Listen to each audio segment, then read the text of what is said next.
Okay, great. Well, I'll get us started. Welcome everybody to our electric and cargo bike information session with the team at Cargocycles.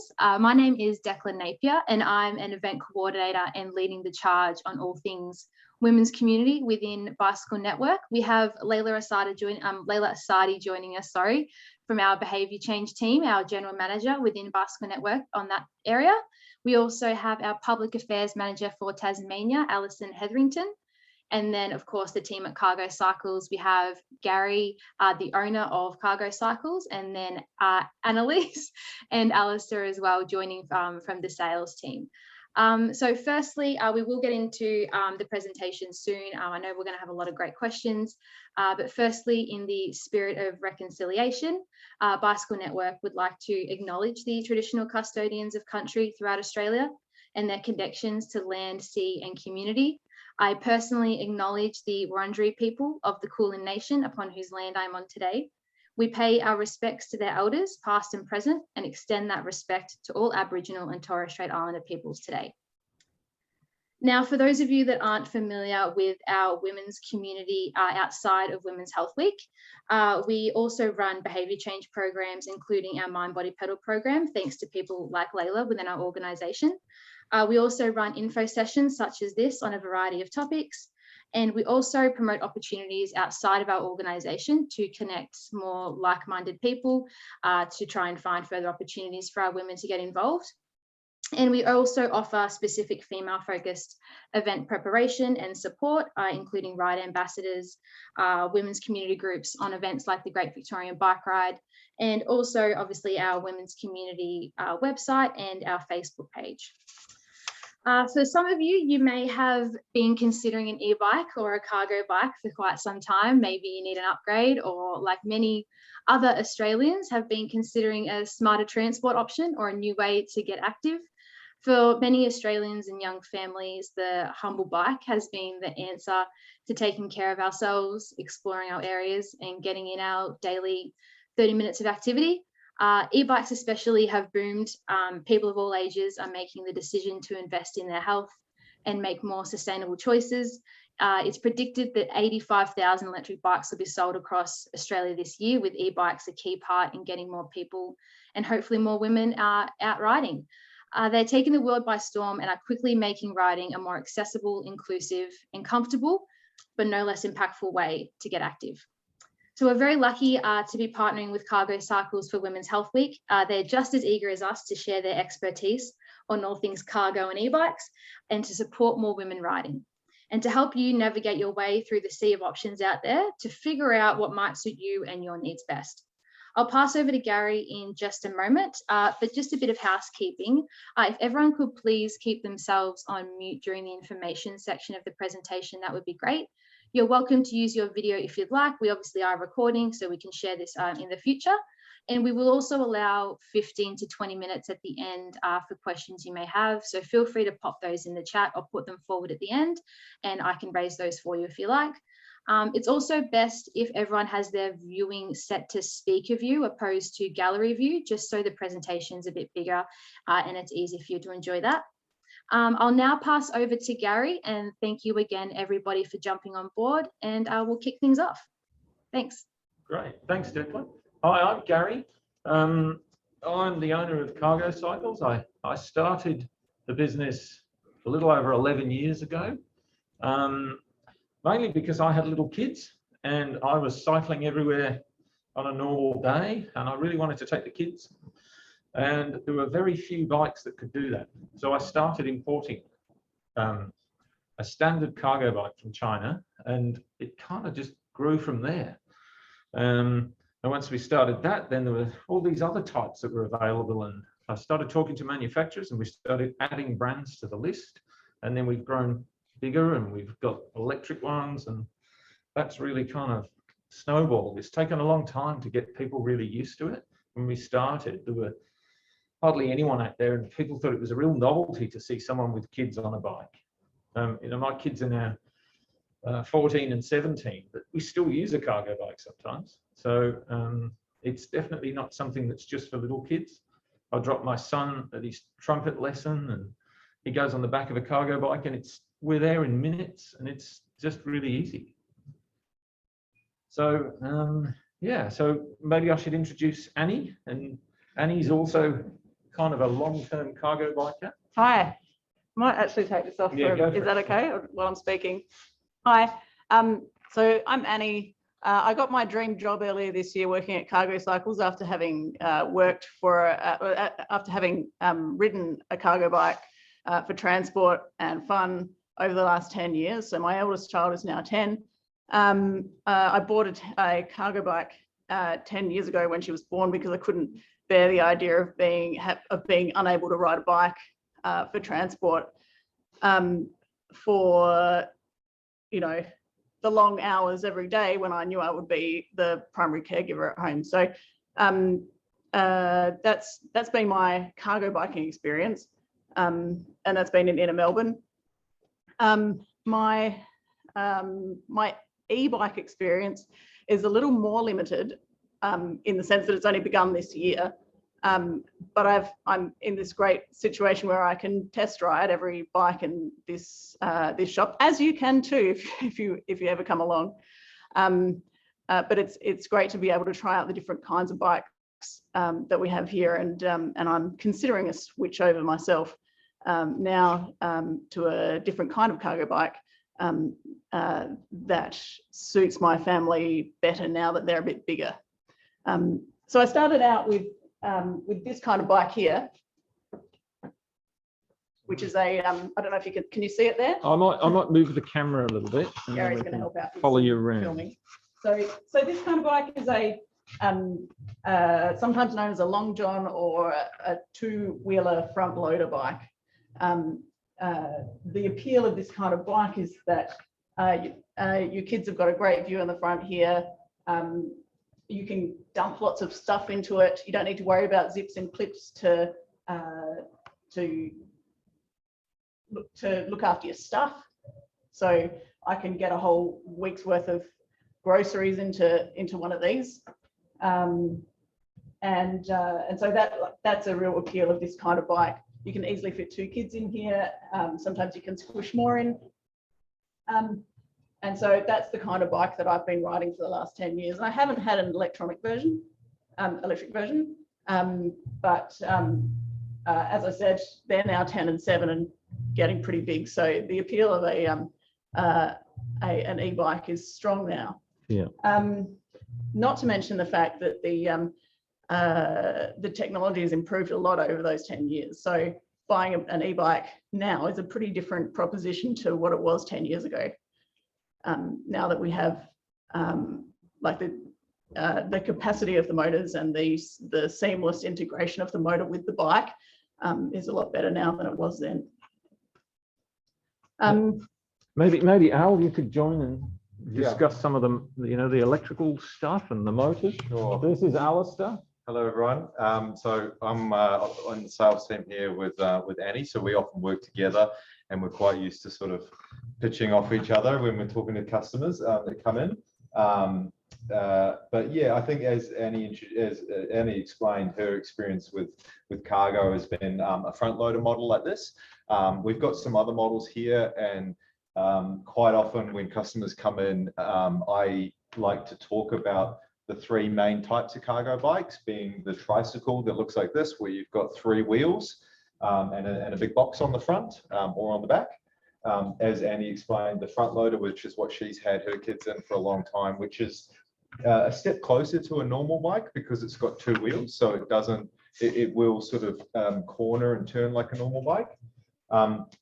And then you've got what we call the long tail models, which is what Annie's just demonstrating right now, which is as close to a normal bike as you can get, because it's got 2 wheels. You can see the front of it looks very much like a normal bike, but you've got a long tail. And so that means you've got this longer rear rack where you can carry goods, or quite often a lot of our customers are carrying kids.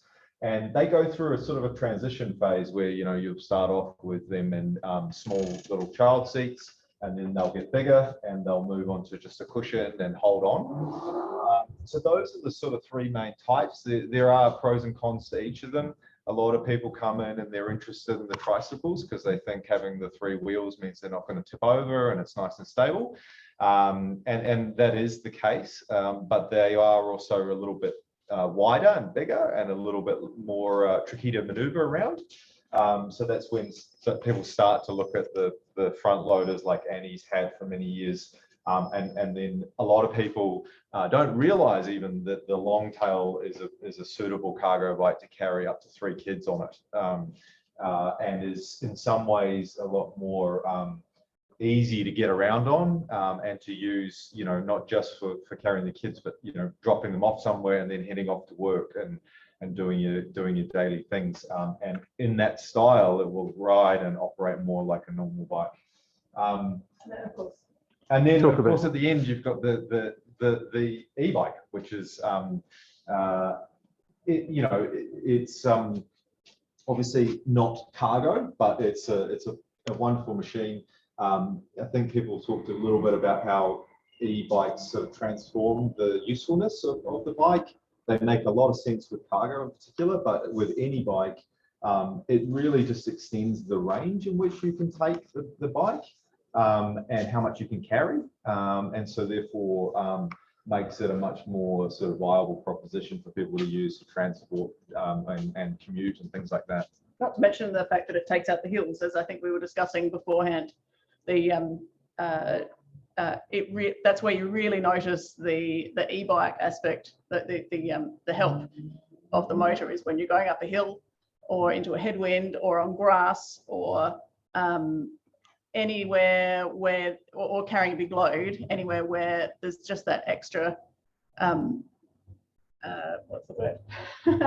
Bit of extra friction. Yeah. That's why it makes so much sense for us to sell both cargo and electric bikes, and electric cargo. But they're really such a good match for each other, because it turns a normal bike into a really a full car replacement. Yep. That's right.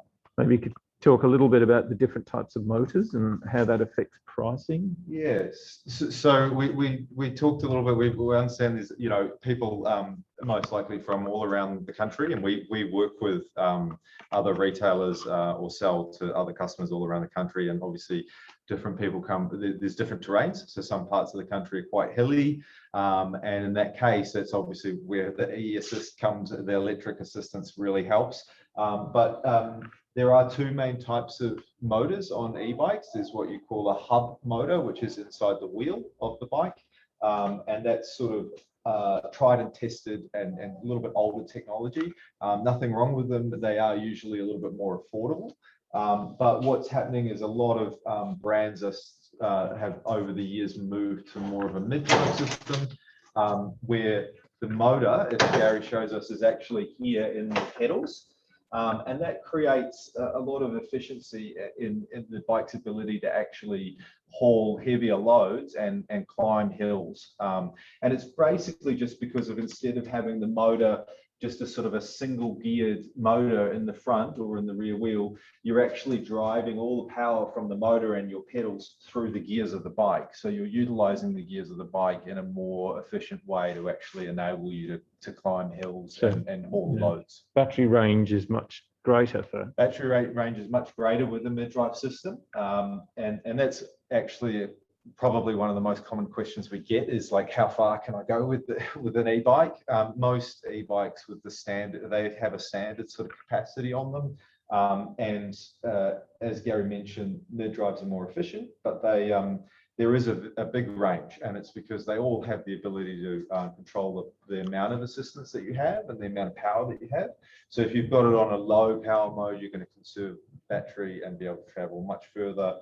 But if you're relying on the motor a lot, it's going to drain the battery a lot. So you'll often get quoted a range of sort of minimum, say 20 or 30 kilometers, and then they go up to 100 kilometers or more in terms of range for some of the bikes. You might be wondering what it feels like to ride a bike at each of those different levels. At the lowest level of assistance, so often known as eco mode, usually known as eco mode, the amount of extra help that you get basically pays for the extra weight of the bike, because the bikes are a little bit heavier than regular bikes because they have a motor and battery on them. So, so eco mode basically pays for that extra weight and makes it feel like riding a normal bike. So you get a similar amount of exercise as you would riding a normal bike if you're in eco mode. If you can usually go up through another 1 or 2 middle modes of assistance, and then the top mode, generally what it feels like to ride a bike like that is that you have you just have to keep the pedals ticking over, and it will push you up to the maximum speed of the bike, which is usually between 20 and 25 k's an hour. And Annalise, I've got a question here as well from someone, which you might be able to answer from a cargo bike perspective. Leyla, I know you've ridden your e-bike with quite a young child. We have someone here wondering, would your cargo bikes be suitable for a 10-month-old? And Leyla, you found your e-bikes being suitable for a 10-month-old, or has he been a little bit older when you've taken him for rides, and just sort of that sort of thing? Is this for Leyla or for me? Oh, for the sort of, I suppose, yourself, the cargo bikes, like is a cargo bike suitable for a child of that age? 10 months is getting to a good age, because at 10 months they're able to wear a helmet, which is an Australian legal requirement. And that's really the main factor in working out when you can start riding with a small child. So when they are old enough to sit up, generally we'd say in a seat like this, whatever sort of bike it's mounted on, if they're then able to wear a helmet and sit in the seat with the straps fitting properly around them, then they're good to go. It's generally minimum 6 months, or as Annalise It said, varies as soon as they can for hold a their kid. head up, and Yeah. it does vary. It varies from obviously, kid to kid. Yeah. Some 6-month-olds will not. 6-month-olds will not be ready to do that at all, and some will be. But generally, by around about 12 months, most kids are good to go on a bike. And Leyla, have you found that similarly with e-bikes? Yeah, I guess I waited a little bit longer, maybe, till my child could wear the helmet properly and not be too distracted. But I'm trying to think what age that would have been. Probably around the 1 year mark, I imagine. And I know that some people do put baby carriers on bikes, but I'm not sure of the legality on that, actually. It's not legal. People in Europe do it. Yeah. We can't help people out with that kind of a setup because it's not legal.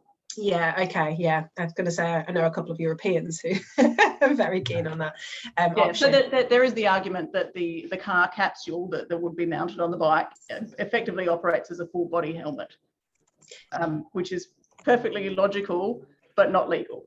Yeah, that's right, yeah. So I think that, look, like the others are saying, when they can hold their head up and put that helmet on, that's a good age to get them going. And I just think the sooner the better, because as soon as they get used to that as their mode of transport, it's they enjoy it, of course, and it's really nice to see whatever mode you choose, whether you choose the cargo or you just put the baby seat on the back. Both are a really good option. And Annalise, I also have someone here asking about cargo bikes, and they have 3 little girls. They haven't specified age, but are there any cargo bikes that are suitable for that sort of load? Three Absolutely. Yeah, we've got bikes that will carry up to at least 4 kids. Yeah. You can in fact get bikes that will carry more children, although you have to get them on a special order. But of the bikes we have in the shop here, there are several models, especially in the Trike range, that we can have 2 kids sitting here and 2 sitting here facing each other. 4 kids can easily fit in a bike like that. Then there are a couple of other, so this one here is not set up for it at the moment, but it's certainly long enough at the back. And we've got one other model in the Uber range, which also will cater for 3 kids. So you can see there's room for one there, and generally, one in front of them as well. And is there, like with cargo bikes, a cargo limit with cargo bikes? Like, do they all have capacity that you shouldn't, go over, or how does that work? Every bike has a certain weight rating. Yeah. So there are, yes. And if you are a particularly heavy person, you might need to just make sure that the bike that you're choosing is one that's going to work for you. Or if you're regularly carrying a very heavy load, you also need to be aware of that. And I know too, like with, sorry. If I can just add, like that is a key feature that actually distinguishes a lot of these bikes from a normal e-bike is the weight rating that they'll carry. So if you look at the bike here, there's a lot of extra frame in the rear, so that this will actually carry over 100 kg or up to at least 100 kilos on the back.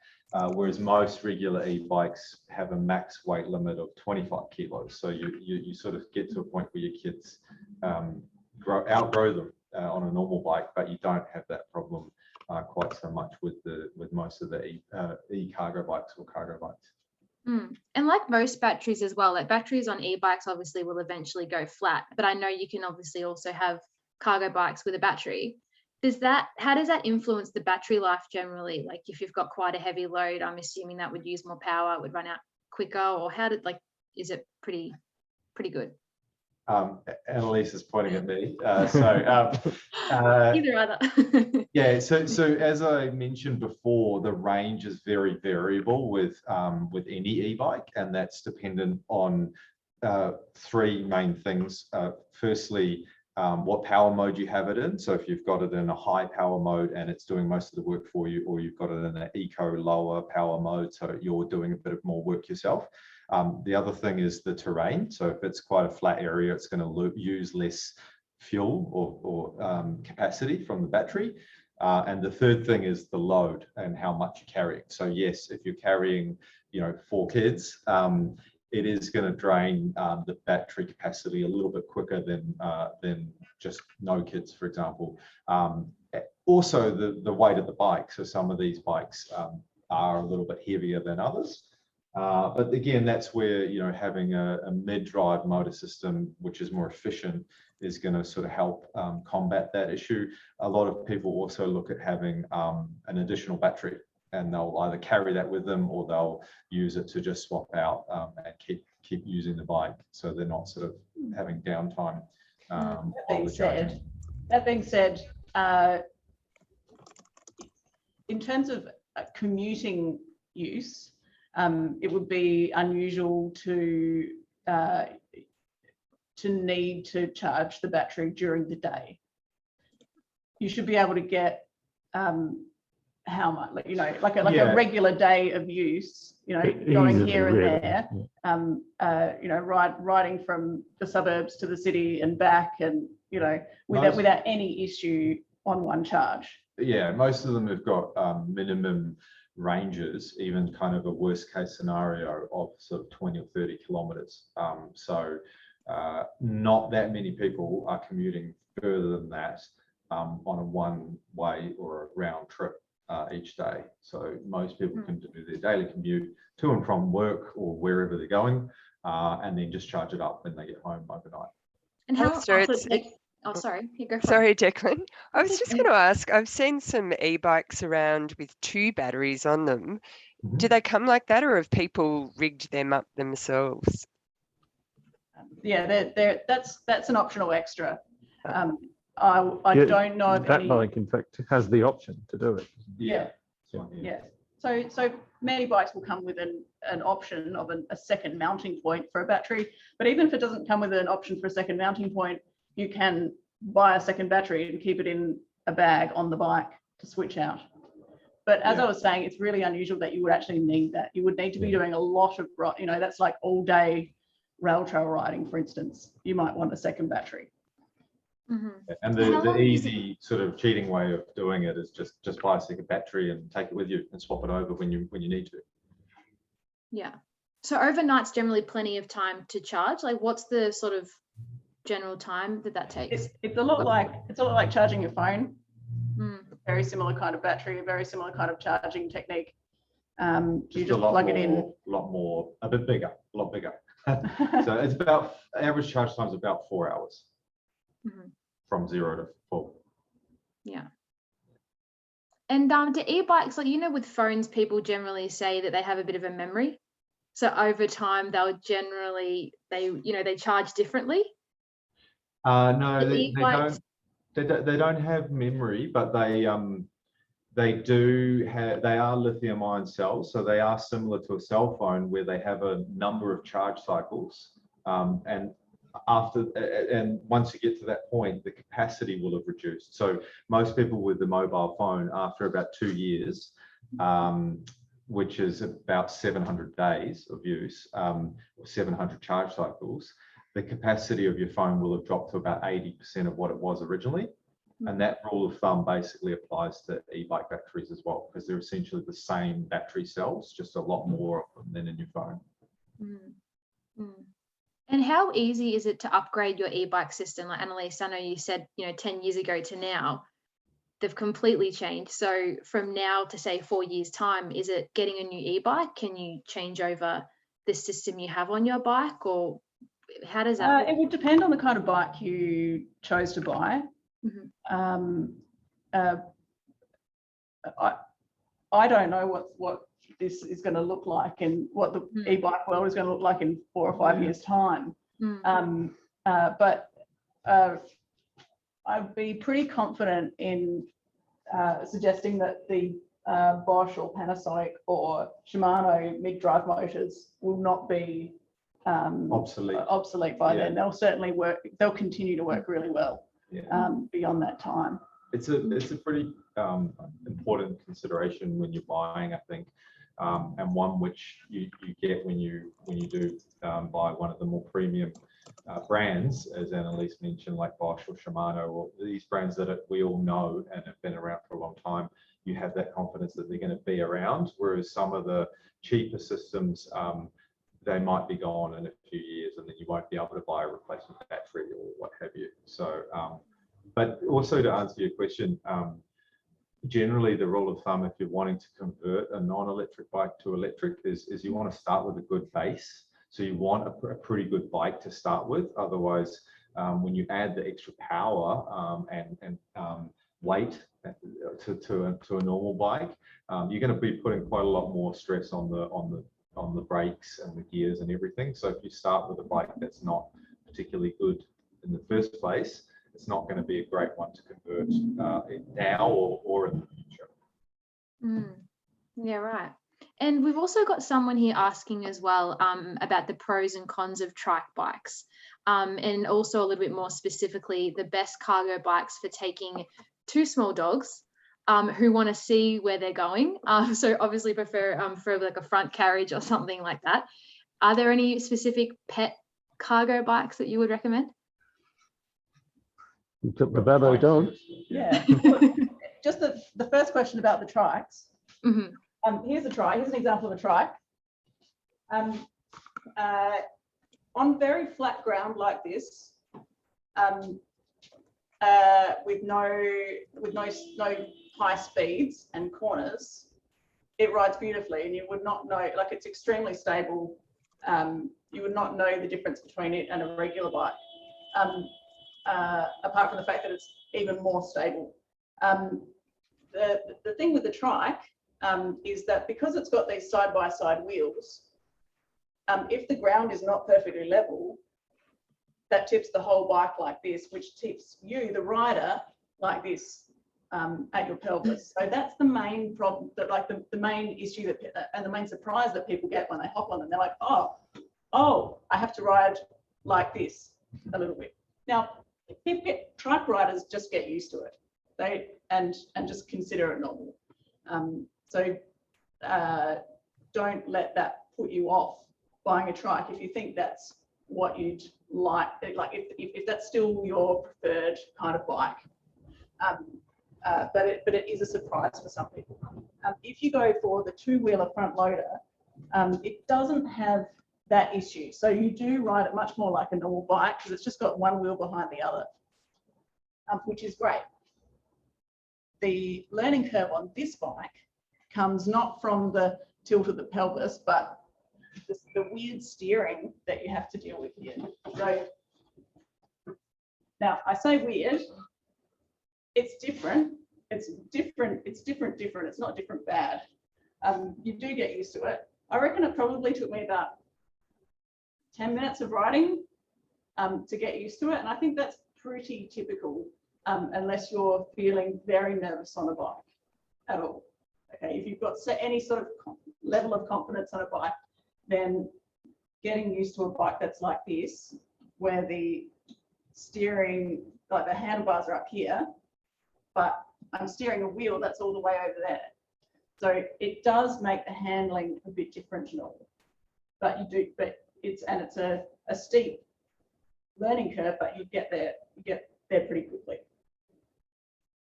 And then the question about the dogs, I think both of these options are pretty good because you can have them in the front and they can look out from there.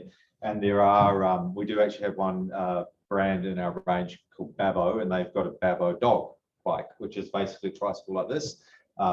Very similar, but it just has a door so the dogs can get in and out quite easily. Also depends obviously on how big your dog is as to how big a box you're going to need to put them in. So some people can get away with a smaller box on a cargo bike like this one if your dogs are a bit smaller. We also have another question here too about folding e-bikes. Are these a thing? Is this something that's emerging? We just have someone, who's wanting to know a little bit more about that if they can. Thank you. Sure. Annalise is going to go and get one because we've got some here. They are definitely a thing, and I think the main advantage of them is obviously that they fold in half. They basically break in half and fold over like an envelope, and it allows you to more easily transport them on a train or in your car or in your caravan. So we find that they're very popular with people, or not necessarily just transport, but also storage as well. So people that are living in apartments with storage restraints, they'll be finding these ones more appealing. But yeah, most commonly, I think our customer base that is interested in those bikes is because they want to be able to transport them really easily. And there's not really any major disadvantage to them. They often are smaller because the whole idea behind the folding aspect to it is to make it nice and compact.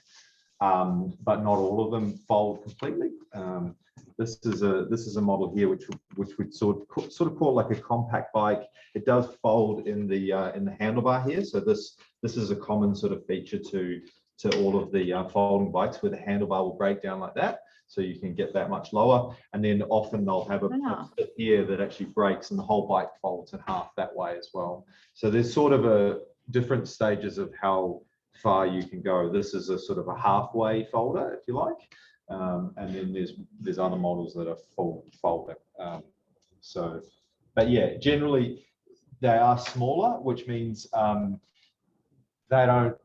they do feel a little bit different because they've got smaller wheels. That's particularly appealing to some people if they're shorter themselves. They might find that they're more comfortable on that size bike. But for some people, it might be more of a disadvantage because they actually want a full size bike to be able to ride on different surfaces, etc. So hopefully that. And with the weight of the folding e-bikes, how do they compare to others that you might have? Standard e-bikes, hybrid bikes, that sort of thing. They generally are a little bit lighter, but weight is probably one of the #1 questions we get from everyone about e-bikes. And there aren't really many light e-bikes out there. Unfortunately, the technology isn't, changing that quickly that they're suddenly just, feather light. They all have a bit of extra weight and having a motor and a battery to them, which in terms of riding doesn't really matter because you've got that electrical assistance to it. But in terms of being able to move them around, obviously it can make it a little bit less manageable. But yeah, generally speaking, the folding bikes are sort of around the 20 kilo mark. And then the more full-size bikes are sort of getting up towards around the 25 kg to 30 kg mark in terms of weight. And what about the range of a person riding an e-bike? Is there generally restrictions around that, or what's the minimum maximum load for someone who wants to ride an e-bike? No.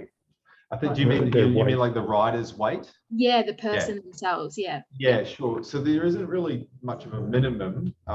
You just got to be able to get on it. So if you're quite short, you might want a smaller model to be able to get on it, get on the bike. But most brands have a max weight capacity of about 120 kilos or 120, 130. So if you're more than that, you're going to need to look for quite a specialized bike to be able to cater to your needs. Mm-hmm. And are there certain bikes installed that are better for metro opposed to people in more regional areas? Maybe in hillier areas, more gravel roads, that sort of thing? Yeah, I definitely recommend anyone in a hilly area definitely looks at a bike with a mid-drive brand name motor, such as the Bosch or the Shimano or the Panasonic motors, which are just going to be that much better at dealing with the hills.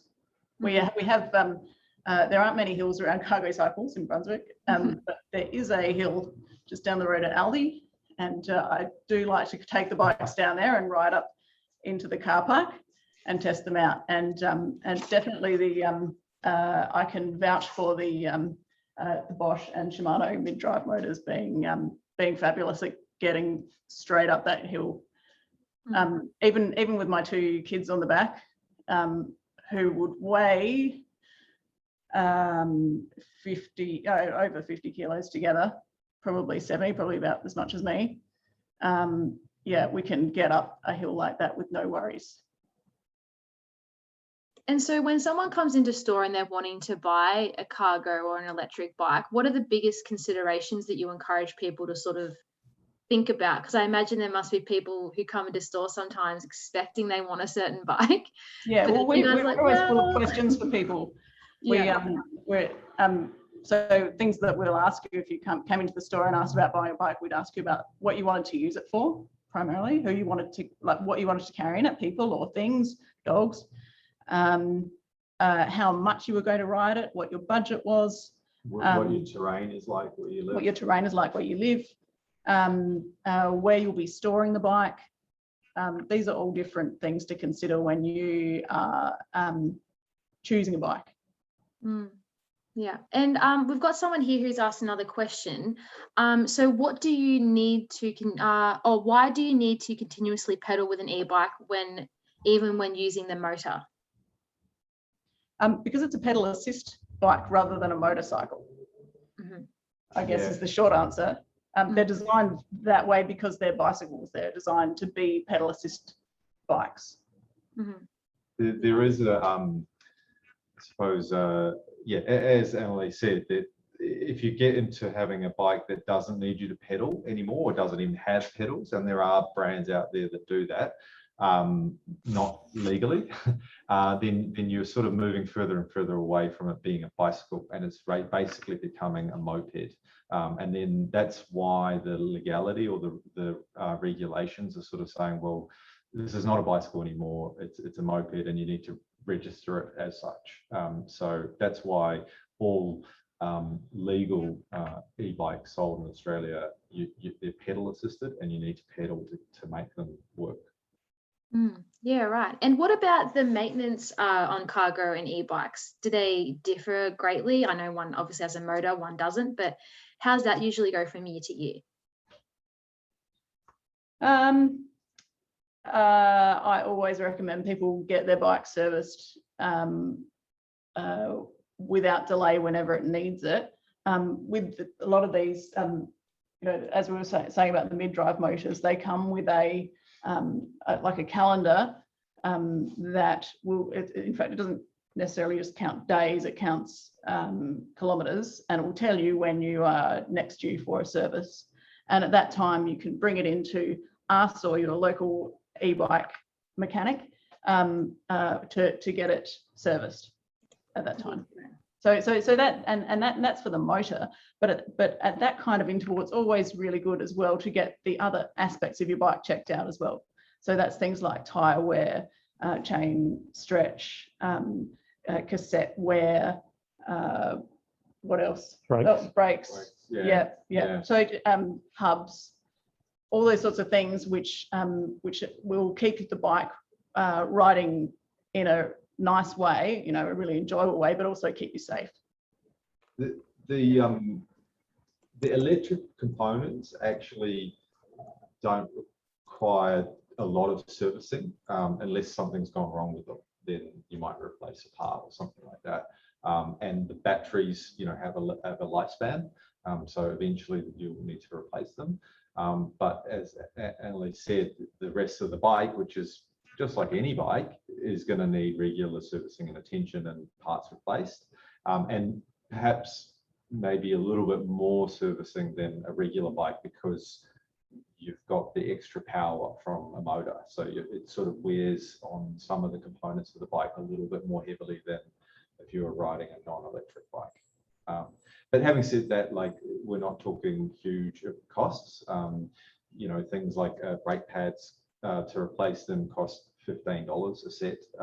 Chains and things like that. They're relatively low cost components that will need to be updated and replaced over time.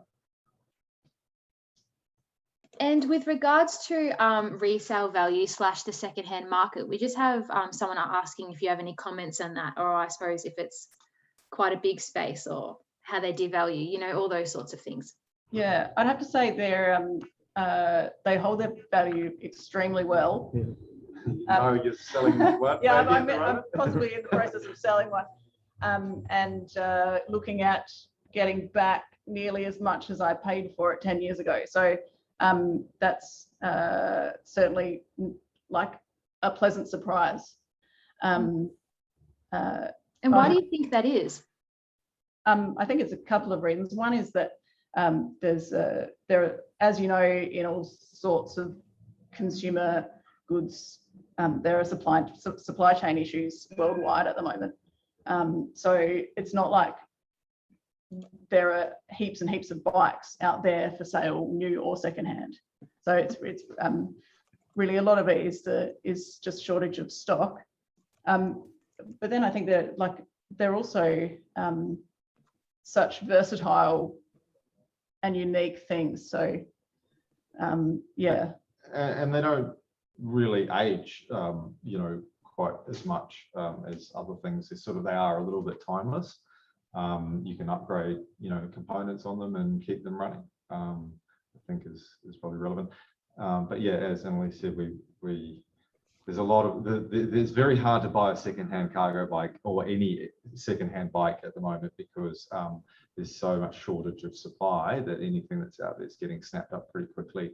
And quite often, if you're looking to buy a bike, I don't want to discourage you from buying Annalise's bike if she's selling it, but you might end up paying almost the same as buying a brand new one if you can get a brand new one. That is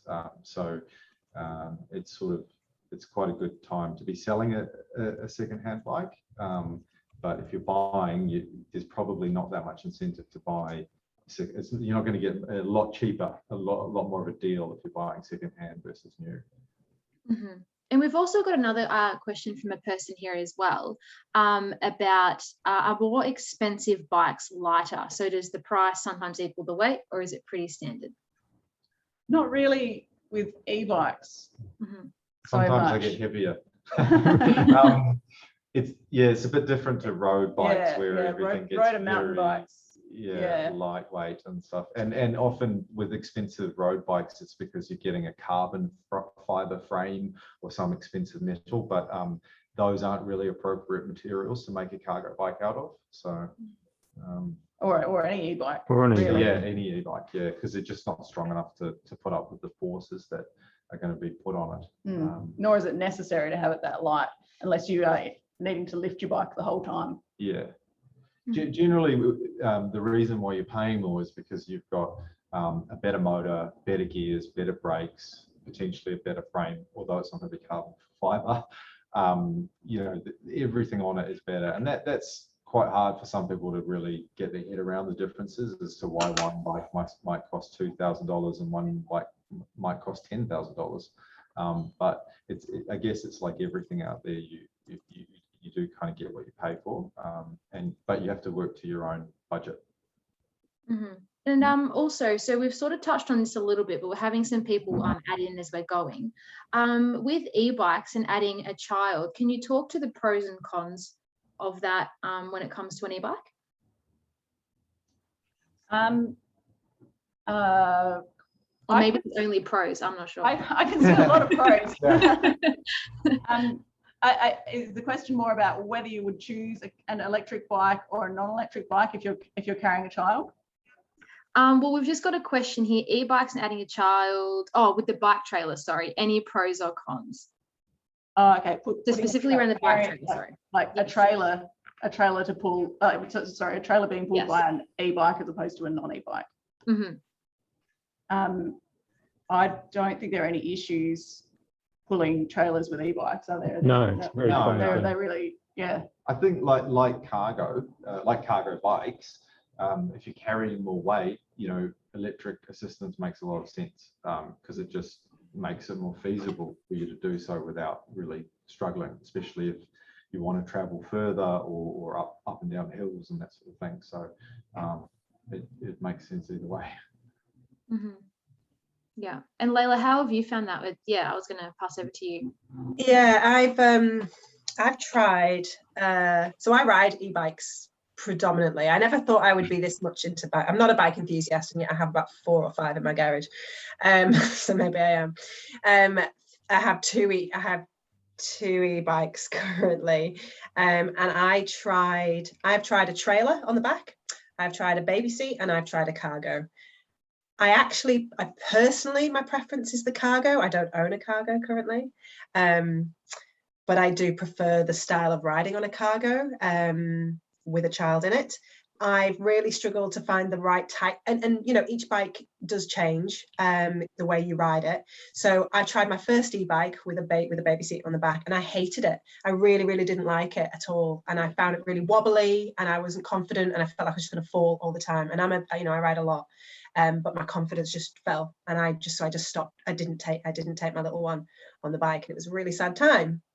And so I was trying to figure out, well, what can I do? I really don't want to give up on, I don't want to keep driving to daycare. I really would like to take the bike, for example.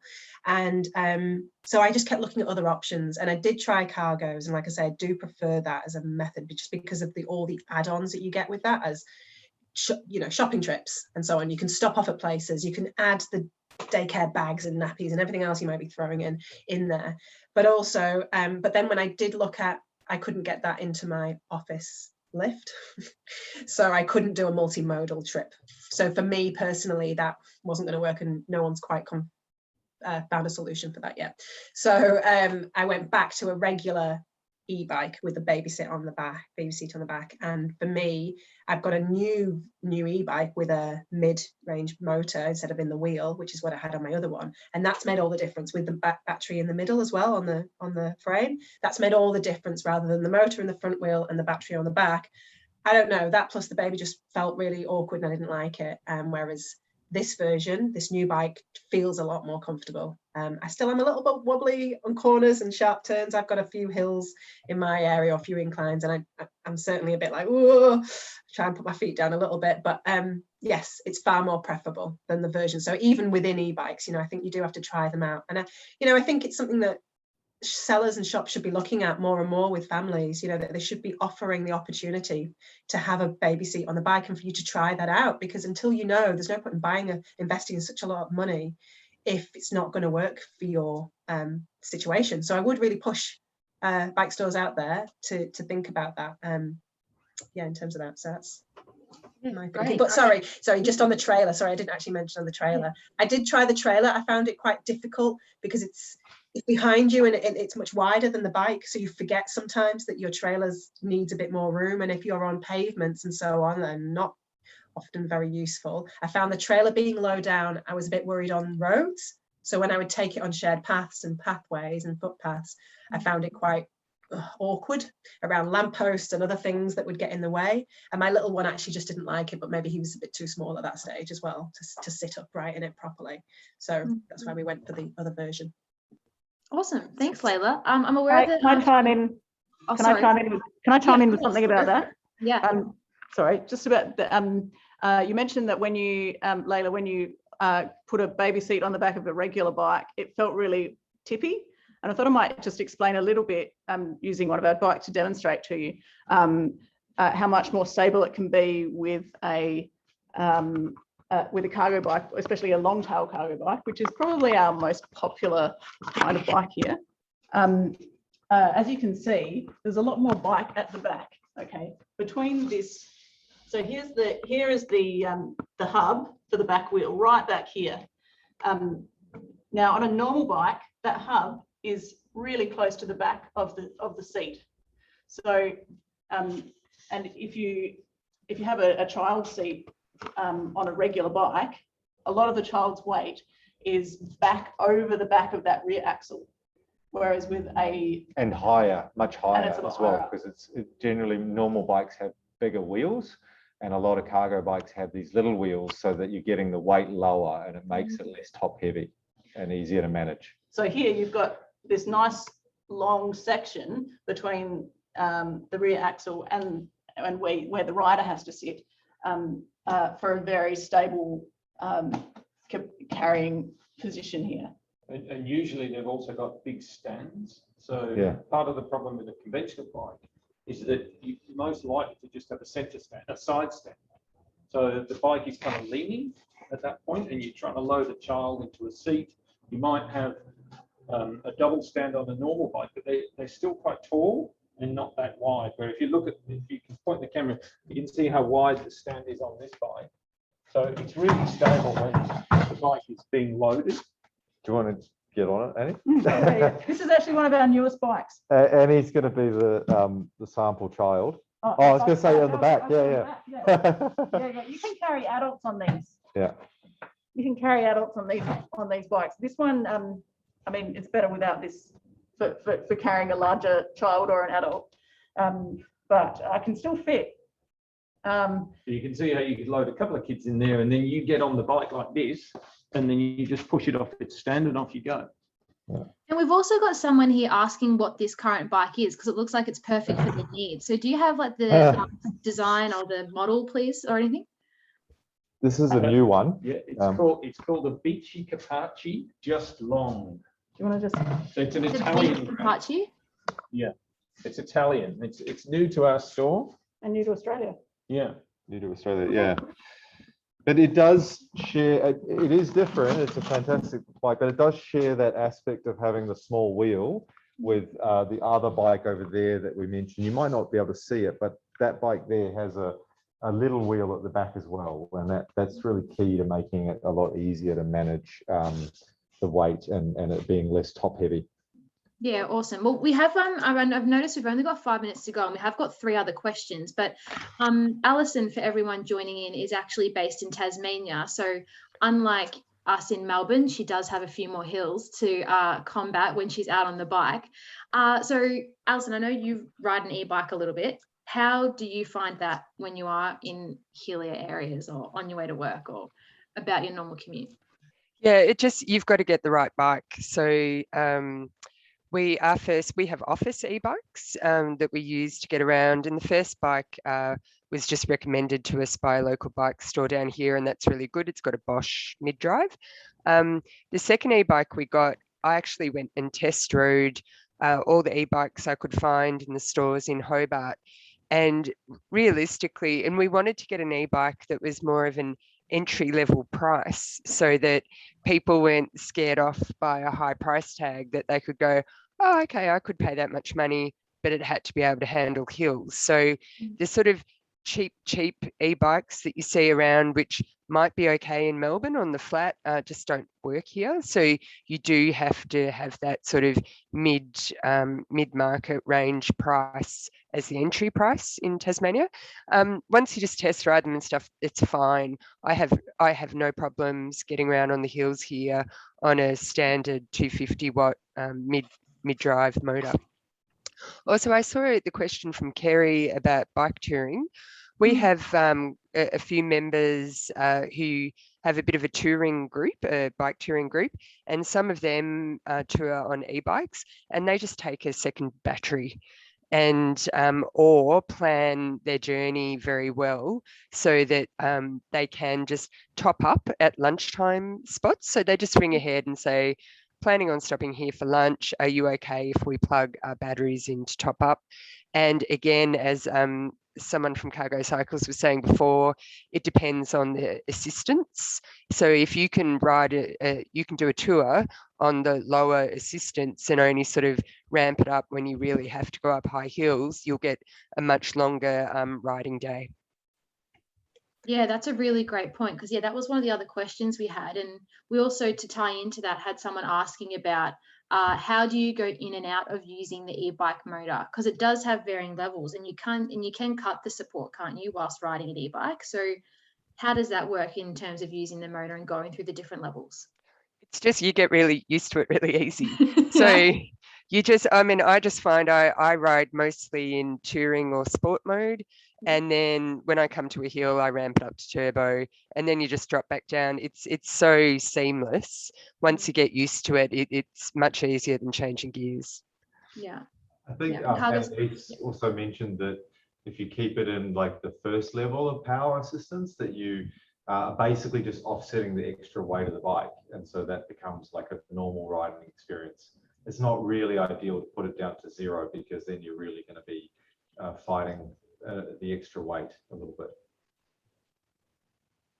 By zero, you mean turning off the motor? Turning off the motor, yeah. If you can turn off the motor and just ride like a normal bike, but generally, because their e-bikes have got a battery and a motor, they're a bit heavier. It's not as fun. Let's put it that way. But putting it in the first level of assistance just gently offsets that, and you feel that you're having a very natural, nice riding experience then that's similar to a normal bike. Yeah, great. And with the last few minutes we have left, I also wanted to ask, so Cargocycles, you're obviously based in Brunswick East in Melbourne, and are open to having people demoing bikes if they'd sort of like to at some point. So I just wanted to ask, if people wanted to get in touch to ask any questions, arrange a bike demo, what's the best way for them to get in touch with you? And maybe you could just let them know where you are a bit more specifically. So we're on Lygon Street in East Brunswick, where Glen Lyon meets it. And look, jump on our website, cargocycles.com.au. You can get a lot of information from there, and a lot of the different, there's explanatory pages about all the different brands, but there's a phone number. Just ring us, email us, and we're happy to answer questions, and test rides we insist on. We want you to come and try lots of bikes, because I guarantee the bike that you think you want, you'll ride 5 and you'll end up trying one and loving a different one. It's always the same. It's definitely what happens in the store. So we encourage people to try as many as they like. And we've got a very big store here with basically everything available to try. And how's it different during lockdown? Yeah. we're basically closed. So until lockdown lifts, we can't actually allow you to test ride. But we've still been helping a lot of people with over the phone, emails, etc., and helping them to make the decision. For a lot of people, it takes a bit of time to make the decision. So just gathering the information to start with is quite helpful. But we're here 10 to 4, Monday to Friday right now. So if you can't catch us on the phone, we pick up all our emails, and we can start a dialogue that way. And we also have a network of distributors throughout Australia. So you'll see on our website, you'll see that if you look up, is it stockists? You'll see a list of different places throughout Australia, if you're not based in Melbourne, that you can buy bikes from our range. Awesome. That's perfect. Well, that brings us to the end of our info session. We've had so many great questions. Cargocycles, you've been invaluable. We have lots of people saying that the information's been a massive help. So thank you to everyone for coming. We hope that you've all gotten something out of it. As I said, this is recorded, so this will be posted on YouTube tomorrow and shared to our Bicycle Network socials. So if you do want to come back to review any of the information, or you forget little bits and pieces, feel free to jump back in and you can have a look at it again. But yeah, a big thanks to the whole crew at Cargocycles for jumping on board with Bicycle Network this week for Women's Health Week. It's been very appreciated, and yeah, we've loved having you. And then also to Leyla and Alison as well for jumping in and adding their perspectives to it. It's been yeah, it's been a great team effort. So thank you, everybody. Declan, Leyla, and Alison. Alison, thank you very much for organising it. You're very welcome. All right, we'll see you later, everyone. Enjoy the rest of your night and happy riding. Thanks, Declan. Catch you later. Bye-bye.